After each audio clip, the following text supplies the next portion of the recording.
Very good morning to you. Welcome to the West Ham Voice on a Thursday morning. I hope you're all having a good week.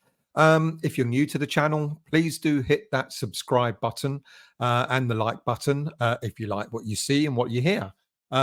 Today's show is going to be about a few updates on transfers and, of course, a look at the retain list that is about to be produced by West Ham probably sometime today, tonight, or maybe even on Friday. But obviously, the news that everyone's waiting for is what's happening with regards to the Luis Guilherme deal.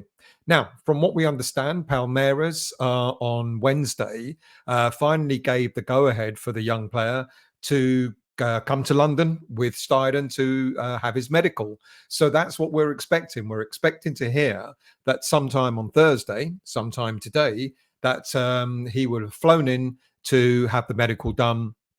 And then it's only a matter of paperwork being exchanged, contracts being signed, and it looks like he will become our first signing of the summer. Now, of course, there's been a lot of speculation, hasn't there, over the past couple of weeks that deal's on, that deal's off. You know, it's been a yo-yo sort of deal. And I'm sure Tim Steiden has probably had enough of this one and wants to move on to something a little bit easier. But we heard at the beginning of the week or at the weekend, I think it was, that Saudi Arabian money was coming in. They wanted to buy Guilherme, but his entourage has said quite clearly they're not interested in that sort of money. They want the young man to play football in a league that's going to be competing, that's going to demonstrate his skills, his how valuable he can become as a footballer.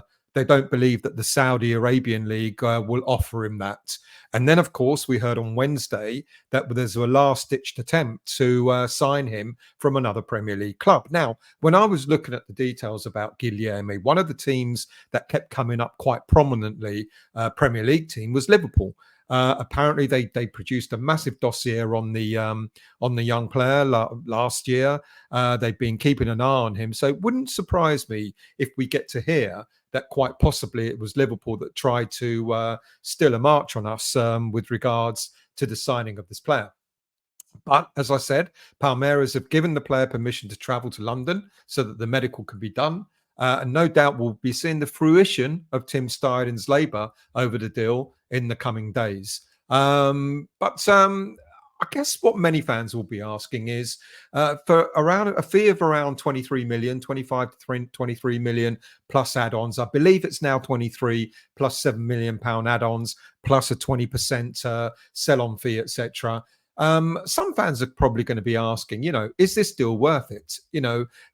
He's an unproven player, who's only played from the subs bench primarily for Palmeiras in his first full season. So will he be the sort of player that can adapt? I guess, we're going to find out next season. I doubt very much Guilherme will start that many games. I think he will be given quite a lot of game time. I think he will be an alternative coming off the bench. He'll probably won't be like a David Moyes type of approach where a player might be given 5 or 6 minutes. I think he'll be given decent amount of game time. We know that Lopetegui wants to use his subs to the full, and I dare say he will be on the bench most of the time and coming on, in order to change things around up front. He can come on for Bowen and Bowen can go into the middle, or can come on for Kudus and Kudus can go out to the right, whatever it may be. So looking forward to that and looking forward to how he's going to be used. It's quite an interesting development that we're finally going to see the fruition of. Now, Guilherme may not be the only Brazilian player on the plane back to London. After the minor disappointments of both Wesley Kasova and Fabrizio Bruno not signing for West Ham United, Steiden has wasted no time, and he's determined, it looks like he's determined to get a couple of Brazilian players over to West Ham for next season. And the latest one to be mentioned on Wednesday was a young 24-year-old central defender called Vitao. Now, Vitao. Now, I've got to make sure I've got this right, because initially I thought he was a player who was signed to Brazilian club Internacional. And then I had a closer look at his details, and he actually, it's a bit of a weird one, and so do hear me out. He's actually currently contracted to Shakhtar Donetsk, the Ukrainian club, but his contract with Shakhtar expires at the end of June. And at that point, it looks as if he's already agreed to sign on a free transfer to the club he's on loan to, International. Now, now, if he hasn't signed a contract to become an international permanent player, by rights, he should actually be a free agent on the 1st of July. But if he has signed a deal with International, then the Brazilian club, if they're looking to sell him, will be looking for a price for him. Now, apparently, we put in a bid for something like £8 million, something like that. But International want a bit more. They want 10 million for him. It's an interesting one. It's a bit of an odd one, and I don't quite get just what his contract situation is. There's also suggestion that there's third-party ownership as well, so there's that to deal with too. Of course, we don't want to fall into that trap again, like we did many years ago, where third-party ownership of players almost did us over. Look, the player started his senior career at the club that Guilherme is coming from, Palmeiras. They sold him to Shakhtar for €4 million in 2019, and then in 2022 he was loaned to International primarily for a season, and that was extended for a second season. And that loan spell, as I said, that ends at the end of June.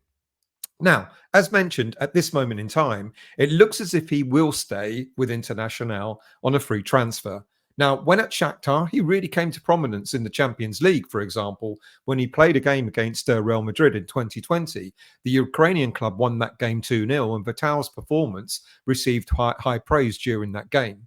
Now, when Ukraine went to war with Russia, Vitao took advantage of FIFA's announcement that foreign players, could move to another club outside of the transfer window. And Vitao took that option up, which is why he moved back to Brazil.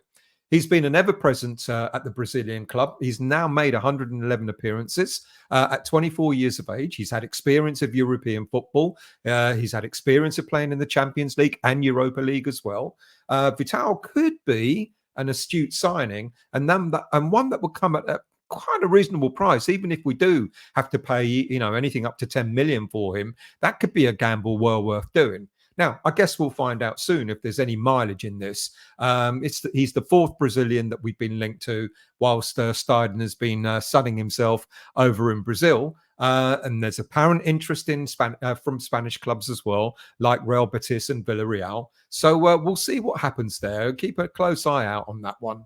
Other quick transfer stories. The latest is that Spurs are chasing Youssef En-Nesyri. I guess if that's true, we will soon find out whether En-Nesyri still wants to reunite with Lopetegui back at West Ham United. Mind you, Spurs do offer European football, whereas we're unable to do so next season. So that might be more important for En-Nesyri rather than teaming up with Lopetegui.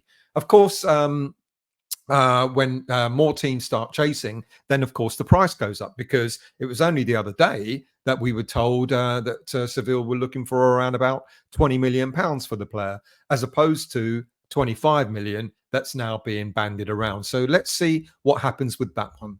Next up is a player that we were apparently linked to last summer, and apparently we've rekindled our interest in striker Eli Wahi, who was originally at Montpellier when we first registered our interest in him, but he's since joined Lens last summer instead. Now, we've also apparently we're looking to table a bid for him. Last summer, he went for a fee of something like £28 million from Montpellier to Lens. He's had a decent season, 37 appearances with 12 goals and 4 assists. So it's going to be interesting to see if we really do have an interest in him or not, if that's just rumour. Look, he's an under-23 French international. He's 21 years of age. He's now valued at something like £35 million with a contract at Lens until 2028. So let's keep an eye out for that one. It won't surprise me, to be quite honest with you, if that doesn't morph into anything more than just rumour. Now, Yet another Brazilian that we are supposedly interested in. And apparently, we've tabled a bid of £7.6 million for 23-year-old Brazilian striker Ruan Seco, or better known as Ruan Cruz. I don't know. These Brazilians have several different names, don't they? He currently plays for Bulgarian side Ludogorets. Look, he had a pretty decent season for Ludogorets. He only joined them in January 2024, and he's already made 50 appearances for him, scoring 19 goals. That includes league, it includes Europa Conference League, Europa League qualifiers, domestic cups, etc. That's pretty decent for a player that's only just joined his side. Now, who exactly is he? Well, he's a player that's almost gave up football during the pandemic. He got his opportunity playing with trials with Santos. But when the pandemic came, he ended up working with his dad on a building site, and he thought that his footballing career was never going to happen. But he got his opportunity, and that paid off. And he's since moved to Ludogorets for a minimal fee. He's got great pace. He's a good goal poacher. He's quite agile, but there are elements of him that are a bit lacking. That should say aerial duels. I always put a misspelling, don't I? He lacks a bit of physicality, and when it comes to the Premier League, you do need a bit of physicality when you're playing against some solid defenders in the Premier League. So it's an interesting one, but again, not one that I think is going to go very far. I could be wrong. Who knows? Now, of course, I mentioned earlier that the retain list will soon be issued. It probably will be issued sometime today, if not by Friday at the very least. At this moment in time, we already know that 9 players will not be with us next season. They include goalkeepers Jacob Knightbridge and Joseph Anang that I've already mentioned in previous shows. Now, some scholars are also being released. Liam Jones, Jerry Umolo, Seb Booth, and Blaise Uwanji will also be leaving. Now, other players that are leaving the under-21 squad, surprisingly for me, for these two, is Dan Chesters and Keenan Appiah-Forsan. Now, they both had pretty decent loan spells. Appiah-Forsan for Reading and Dagenham and Redbridge, and Dan Chesters went out on loan to Salford City for a while.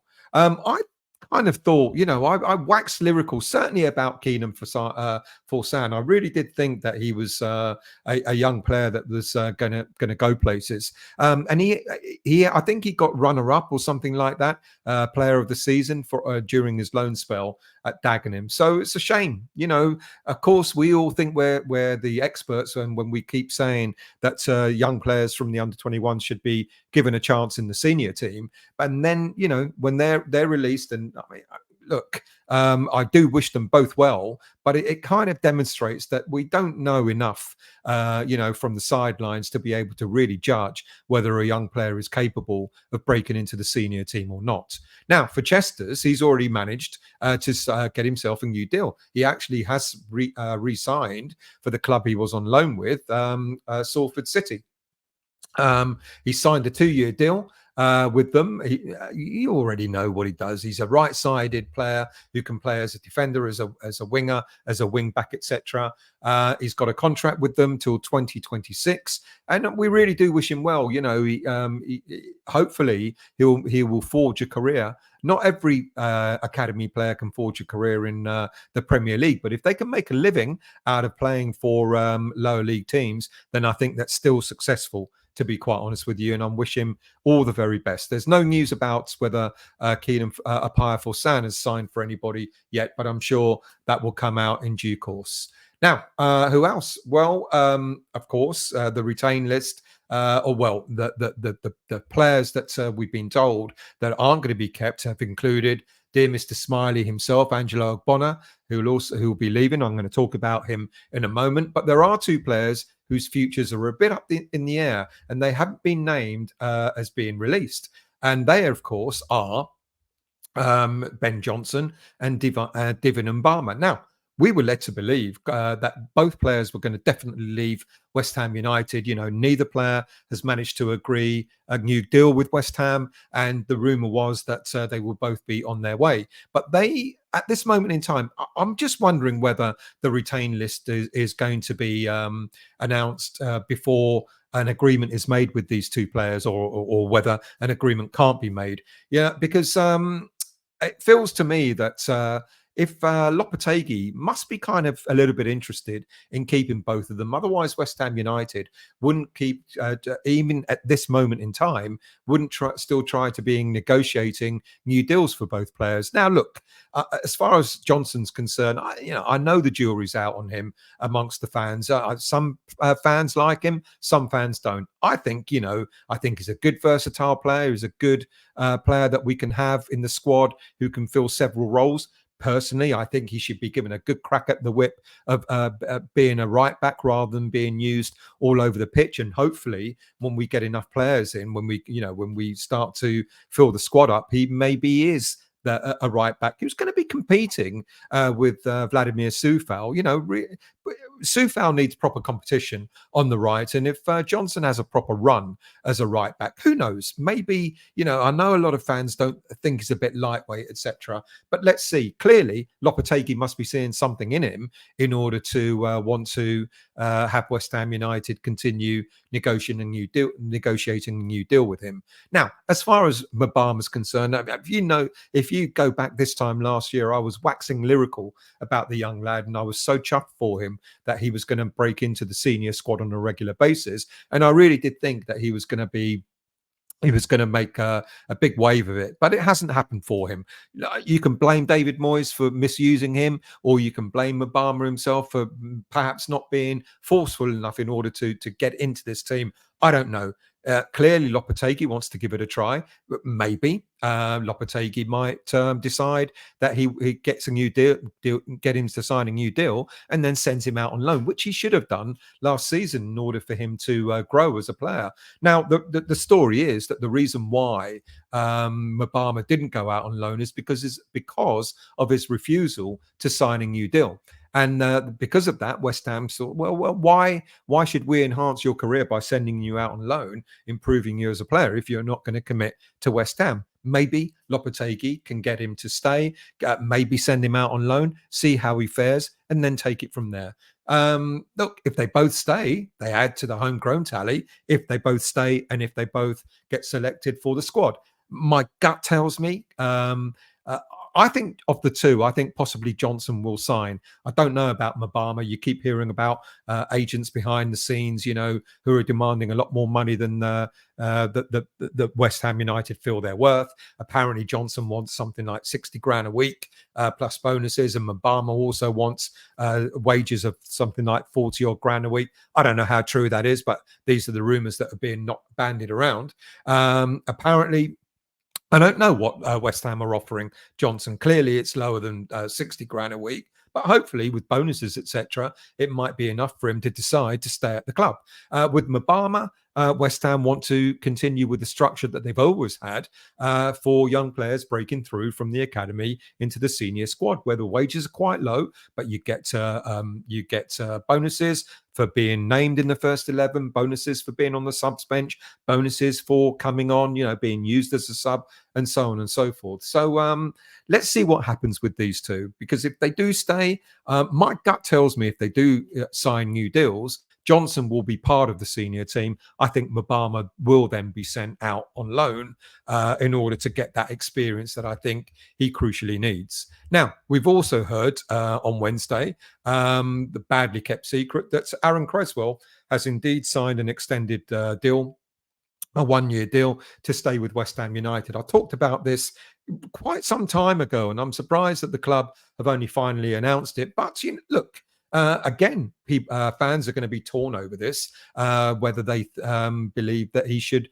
Some fans believe he deserves it. Other fans believe that we should have just moved him on and looked for a new left back. Look, when we have so many places to fill in the squad, you've got to sort of hedge. You've got to make sure that you're doing good business with regards to what you've got available. If you think that someone like Cresswell can offer something as a backup for Emerson. And I have heard the stories about Emerson looking to leave. I don't know how true those are.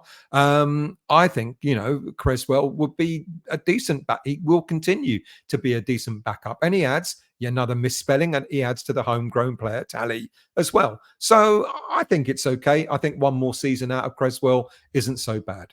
Now, of course, we've got to finish finally with Ogbonna. Look, uh, I remember when I used to be on the West Ham Network channel, I used to have many an argument with Anton about who was the better defender between him and Winston Reid. Anton, for all very good reasons, thought that Winston Reid was our better player at the time. I thought that it was down. I thought that Ogbonna was. Look, he's lasted the test of time. We signed him for a mere £9 million way back in 2015 under Slaven Bilic. He was a champion in Serie A with Juve a couple of times. He won the Italian Cup, Italian Super Cup, etc. He was an Italian international as well. We weren't signing a dud. We were signing a very good player. Look, okay, there were times during the early years of his play, positional, his positioning in defence, etc., was a little bit questionable and so on. But he turned out to be such a fantastic icon for West Ham United, such a decent player, turned out to be a really reliable player, a really good character in the dressing room as well. 9 years at West Ham United for £9 million. What a bargain that was. If you look back now, and you say, how many players could we honestly say have been an absolute bargain for West Ham United? This is one player that you can put hand on heart and say, absolutely, Angelo Ogbonna has been superb for West Ham. And it's sad. We know he's taken his coaching badges. Who knows? Maybe he will be asked to stay on at West Ham United in order to sort of start coaching the academy players and so on. He's a great character to have around. It'd be such a shame to lose him. So let's see what happens. But whatever happens with him in the future, we all wish him the absolute very best, because he's been a stalwart player for West Ham and he will be missed. That's it. Thank you all very much for watching. Like I said, if you're new to the channel, please do hit the like button and subscribe button, and I'll see you all again very soon.